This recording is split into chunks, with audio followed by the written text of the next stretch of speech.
ಗಂಭೀರವಾದಂತಹ ಮತ್ತು ಭಯಾನಕವಾದಂತಹ ಪ್ರಯೋಗಗಳಲ್ಲಿ ರಕ್ತ ಚಾಮುಂಡ ಕೂಡ ಒಂದು. ಈ ರಕ್ತ ಚಾಮುಂಡ ಅಂದ್ರೆ ಏನು? ಪ್ರಯೋಗ ಹೇಗಿರುತ್ತೆ? ಯಾಕೆ ಮಾಡ್ತಾರೆ?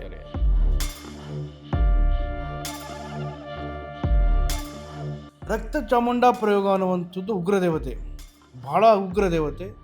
ಈ ಚಾಮುಂಡ ಪ್ರಯೋಗ ಮಾಡಬೇಕು ಅಂತ ಹೇಳಿದಾಗ ಒಂದು ಮದ್ಯ ಮತ್ತು ಮಾಂಸ ಪ್ರಧಾನ ನೈವೇದ್ಯ ದೇವಿಗೆ.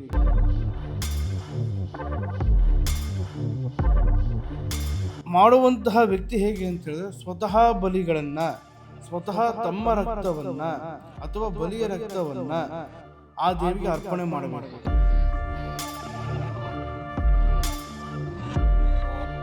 ಇದರ ಒಂದು ಯಾರ ಮೇಲಾದ್ರೂ ಒಂದು ಪ್ರಯೋಗ ಆಯ್ತು ಅಂತ ಅಂದ್ರೆ ಅವ್ರಿಗೆ ಹೇಗೆ ಗೊತ್ತಾಗತ್ತೆ ಆಗಿದೆ ಅಂತ? ಹೆಸರಲ್ಲಿದೆ ರಕ್ತ ಚಾಮುಂಡ ಅಂತ ಹೇಳಿ, ರಕ್ತವನ್ನು ಹೀರ್ತಾಳೆ ದೇವಿ.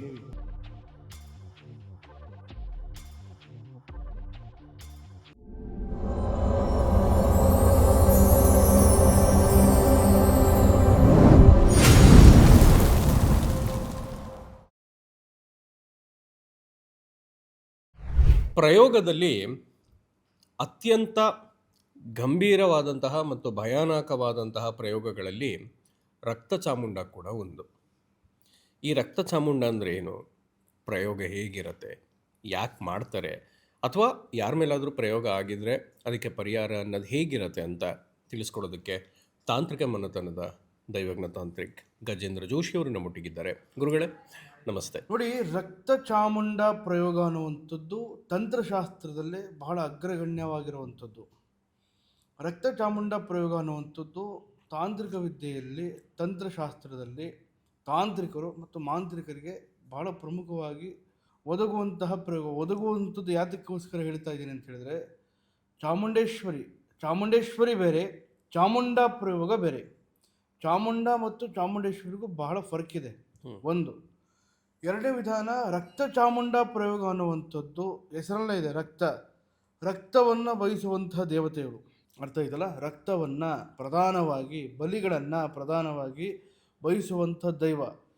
ಈ ಪ್ರಯೋಗವನ್ನು ಶತ್ರು ವಿನಾಶಕ್ಕೆ, ಶತ್ರುಗಳ ನಾಶಕ್ಕೆ, ಸರ್ವನಾಶಕ್ಕೆ, ಅವರ ವಂಶವನ್ನು ನಿರ್ವಂಶ ಮಾಡೋದಕ್ಕೆ.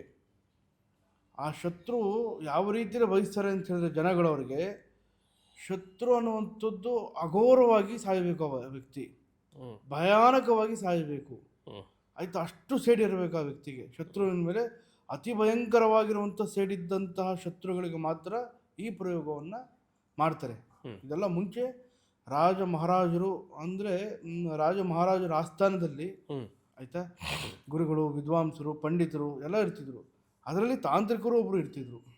ಅಂಥವರು ಈ ವಿದ್ಯೆಗಳನ್ನು ಉಪಯೋಗ ಮಾಡ್ತಿದ್ರು. ಇದೆಲ್ಲ ಬಹಳಷ್ಟು ಕೂಡ ಕೇರಳ ಭಾಗದಲ್ಲಿ ಪ್ರಯೋಗ ಮಾಡ್ತಿದ್ರು, ಮತ್ತು ಉತ್ತರ ಮತ್ತು ಕಲ್ಕತ್ತಾದಲ್ಲೂ ಕೂಡ ಈ ಪ್ರಯೋಗವನ್ನು ಮಾಡ್ತಿದ್ರು.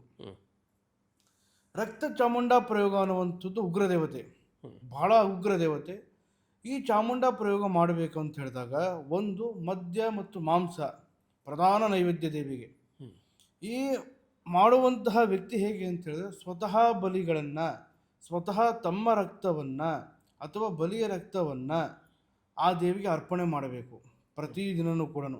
ಅಂದರೆ ಇಷ್ಟು ಕಾಲ ಅಂತ ಇರುತ್ತೆ ಈ ಪ್ರಯೋಗ ಮಾಡಬೇಕಾದ್ರೆ, 48 ದಿನ, 21 ದಿನ ಅಥವಾ 108 ದಿನಗಳ ಕಾಲ ಅಂತ ಮಿತಿ ಇರುತ್ತೆ ಅದಕ್ಕೆ. ಆ ಮಿತಿಯ ಒಳಗಡೆ ಈ ಪ್ರಯೋಗವನ್ನು ಮಾಡಬೇಕಾಗುತ್ತೆ. ಆ ಮಿತಿಯ ಒಳಗಡೆ ಈ ಪ್ರಯೋಗ ಪೂರ್ಣಾಹುತಿ ಆಗೋದಕ್ಕಿಂತ ಮುಂಚೆನೇ ಈ ಪೂಜೆಯನ್ನು ಯಾವುದೇ ಕಾರಣಕ್ಕೂ ಭಿನ್ನ ಆಗಬಾರ್ದು. ಭಿನ್ನ ಆಯಿತು ಅಂತ ಹೇಳಿದ್ರೆ ಮಾಡುವಂಥ ಮಾಂತ್ರಿಕನಿಗೆ ತೊಂದರೆ ಆಗುತ್ತೆ. ಆ ಮನೆಯವರ ರಕ್ತ ಹೀರ್ತಾರೆ. ಮಾಂತ್ರಿಕ ಮತ್ತು ಅವರ ಮನೆಯವರ ರಕ್ತ ಹೀರುವಂಥ ದೇವತೆ ಆಗ್ತಾಳೆ. ಈ ಪ್ರಯೋಗ ಯಾರ ಮೇಲೆ ಮಾಡ್ತೀವಿ? ಶತ್ರುಗಳ ಮೇಲೆ. ಯಾರ ಶತ್ರುಗಳ ಮೇಲೆ ಮಾಡ್ತೀವಿ ಅಂತಹವರ ಮನೆ ಮತ್ತು ಮನೆತನ, ವಂಶ ನಿರ್ವಂಶ ಆಗ್ತಾ ಹೋಗುತ್ತೆ. ಸಂಪೂರ್ಣವಾಗಿ ಈ ಪ್ರಯೋಗ ಬಹಳಷ್ಟು ಜಾಗೃತೆಯಿಂದ ಕೇರ್ಫುಲ್ ಆಗಿ ಮಾಡಬೇಕಾಗುತ್ತೆ. ಇದನ್ನು ಒಂದು ಸ್ವಲ್ಪನೂ ಕೂಡ ಇದರಲ್ಲಿ ಮಿಸ್ಟೇಕ್ ಆಯಿತು, ತೊಂದರೆ ಆಯಿತು, ಏನಾದರೂ ಇದರಿಂದ ಸಮಸ್ಯೆ ಆಯಿತು, ಅನುಭವಿಸುವಂಥದ್ದು ಮಾಂತ್ರಿಕ ಆಗ್ತಾನೆ. ಯಾಕೆಂದರೆ ದೇವತೆ ಆ ದೈವ ನೋಡೋದಕ್ಕೆ ಅಷ್ಟು ಉಗ್ರ ಸ್ವರೂಪ, ಆ ತಾಯಿಯ ಶಕ್ತಿ ಮತ್ತು ಅವಳ ಅನುಗ್ರಹ ಒಬ್ಬ ಮಾಂತ್ರಿಕನಿಗೆ ತಡೆಯೋಕ್ಕೆ ಸಾಧ್ಯ ಇಲ್ಲ. ಅವಳ ಅನುಗ್ರಹ ಮಾಡಿದಾಗ ಯಾರ ಮೇಲೆ ನಾವು ಪ್ರಬಲವಾಗಿ ಪ್ರಯೋಗ ಮಾಡ್ತೀವಿ ಆ ವ್ಯಕ್ತಿಯ ವಂಶನೇ ನಿರ್ವಂಶ ಆಗುತ್ತೆ ಅಂತ ಹೇಳಿದಾಗ ಆ ತಾಯಿಯ ಶಕ್ತಿ ಎಷ್ಟಿರಬಹುದು ಲೆಕ್ಕಾಚಾರ ಮಾಡಬೇಕಾಗುತ್ತೆ. ಮತ್ತು ಅದನ್ನು ಉಚ್ಚಾಟನೆ ಮಾಡುವಂಥ ಪದ್ಧತಿಯನ್ನು ಈ ಮಾಂತ್ರಿಕನು ಅಂದರೆ ತಿಳಿಬೇಕಲ್ಲ. ಒಂದು ಉಚ್ಚಾಟನೆ ಮಾಡುವಂಥ ಪದ್ಧತಿ, ಆವಾಹನೆ ಪದ್ಧತಿ ಆಯಿತಾ, ಅದಕ್ಕೆ ತಂತ್ರಗಾರಿಕೆ ಆಯಿತಾ, ಅದಕ್ಕೆ ಯಾರ ಮೇಲೆ ಪ್ರಯೋಗ ಮಾಡಬೇಕು ಅಂಥದ್ದಕ್ಕೆ ದೀಕ್ಷೆಗಳು ಎಲ್ಲ ಪ್ರತಿಯೊಂದು ಕೂಡ ಈ ಶಾಸ್ತ್ರದಲ್ಲಿ ಬರುತ್ತೆ. ಇದೆಲ್ಲನೂ ಕೂಡ ಪದ್ಧತಿಯ ಮೂಲಕ ಮಾಡ್ತಾ ಹೋಗಿ ಅಂದರೆ ಇಂತಹ ಶತ್ರು ವಿನಾಶಗಳಿಗೆ ಮಾಡುವಂಥ ಪದ್ಧತಿ. ಈ ಪ್ರಯೋಗವನ್ನು ತಾಂತ್ರಿಕರು ಒಳ್ಳೆ ಕಾರ್ಯಕ್ಕೆ ಉಪಯೋಗಿಸ್ಕೊಬೇಕು.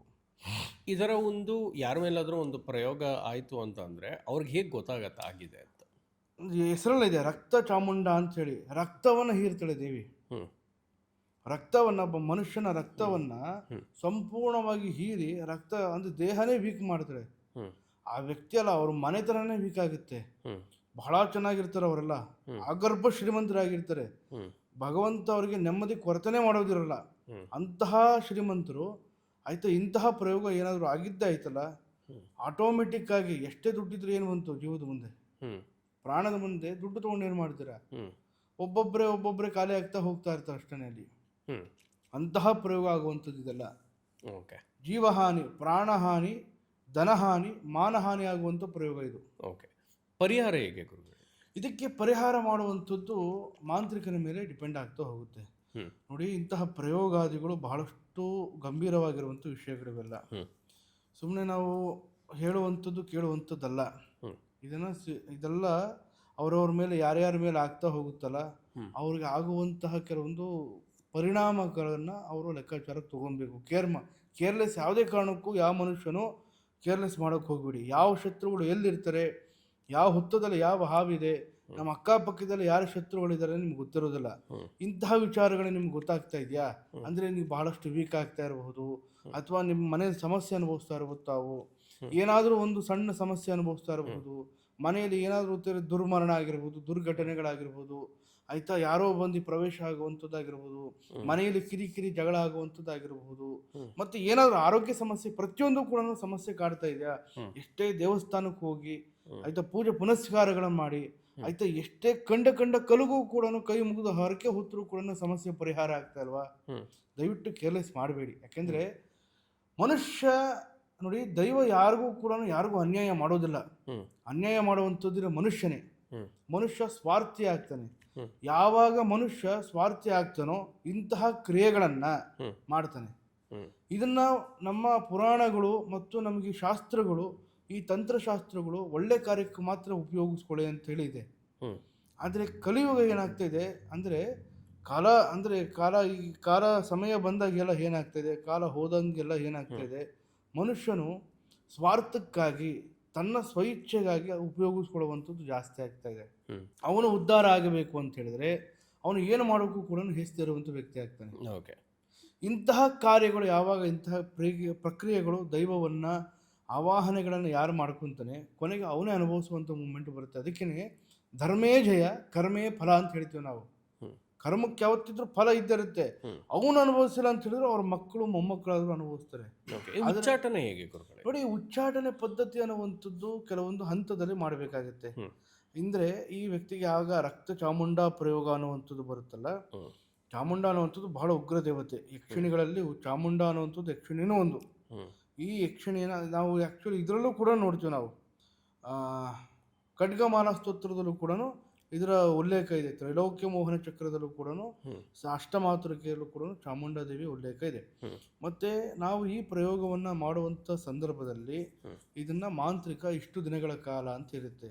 ಅಷ್ಟು ದಿನಗಳ ಕಾಲ ಅದನ್ನು ವಾಪಸ್ ತೊಗೊಬೇಕು. ಶಕ್ತಿಯನ್ನು ತೊಗೊಂಡಿಲ್ಲ ಅಂತ ಹೇಳಿದಾಗ ಮಾಂತ್ರಿಕನಿಗೆ ಪ್ರಾಬ್ಲಮ್ ಆಗುತ್ತೆ. ಒಂದನೇದು, ಈ ಉಚ್ಚಾಟನ ಪದ್ಧತಿಯನ್ನು ಕೆಲವೊಂದು ಕ್ಷೇತ್ರಗಳಲ್ಲಿ, ರುದ್ರಭೂಮಿಗಳಲ್ಲಿ ಮಾಡುವಂಥ ಪ್ರಯೋಗ ಆಗಿರುತ್ತೆ. ಇದೆಲ್ಲ ಒಂದು ಕ್ಷೇತ್ರಗಳಂತ ಹೇಳಿದ್ರೆ ಇದಕ್ಕೆ ಬಹಳ ಮುಖ್ಯವಾಗಿ ಕಾಮಾಖ್ಯ ಕ್ಷೇತ್ರ ಆಗಿರ್ಬೋದು, ಅಥವಾ ಕಾಳಿ ಕ್ಷೇತ್ರಗಳಾಗಿರಬಹುದು, ಅಥವಾ ಶಕ್ತಿಪೀಠಗಳಾಗಿರಬಹುದು. ಇದಕ್ಕೆಲ್ಲ ಬಹಳ ವಿಶೇಷವಾಗಿರುವಂಥ ಸ್ಥಾನಗಳಿದೆ. ಒಂದು ಅಂದರೆ ಈ ಉಚ್ಚಾಟನೆ ಮಾಡುವಂತಹ ಪದ್ಧತಿ ಮಾಂತ್ರಿಕ ಯಾರಿರ್ತಾನೆ, ತಾಂತ್ರಿಕರು ಯಾರಿರ್ತಾರೆ, ಅವರು ಇದ್ರ ಬಗ್ಗೆ ತಿಳ್ಕೊಬೇಕು. ದೈವವನ್ನು ಪೂರ್ಣವಾಗಿ ಕಂಟ್ರೋಲಿಗೆ ತೊಗೊಬೇಕಾಗತ್ತೆ. ಅಂದರೆ ಅವರು ಪೂರ್ಣವಾಗಿ ಅದನ್ನು ದೈವವನ್ನು ಶಾಂತ ಸ್ವರೂಪಕ್ಕೆ ತಂದು ದೈವವನ್ನು ಉಚ್ಚಾಟನೆ ಮಾಡಿ ಸಂಪೂರ್ಣವಾಗಿ ಅದನ್ನು ಬೇರೆ ಸಮೇತ ತೆಗಿಬೇಕು. ತೆಗೆದಾಗ ಆ ಮನುಷ್ಯನಿಗೆ ಪೂರ್ಣವಾಗಿ ಅದು ಕ್ಲಿಯರ್ ಆಗುತ್ತೆ, ಅವನ ಮೇಲೆ ಮಾಡಿರುವಂಥ ಪ್ರಯೋಗ ಹೋಗುತ್ತೆ. ಅದು ಬಿಟ್ಟಿದ್ದೇ ಆಯ್ತಲ್ಲ, ಭಾಳಷ್ಟು ಸಮಸ್ಯೆ ಆಗುತ್ತೆ. ಓಕೆ ಗುರುಗಳೇ, ಸಾಕಷ್ಟು ವಿಚಾರಗಳನ್ನ ನಮಗೆ ಇವತ್ತು ತಿಳಿಸ್ಕೊಟ್ಟಿದ್ದೀರಾ. ಧನ್ಯವಾದಗಳು ಗುರುಗಳೇ. ನಮಸ್ಕಾರ. ಸರ್ವೇ ಜನೋ ಸುಖಿನೋ ಭವಂತು, ಸರ್ವೇ ಸನ್ಮಂಗಳಾದಿ ಭವಂತು. ಶ್ರೀ ಮಾತ್ರೇ ನಮಃ.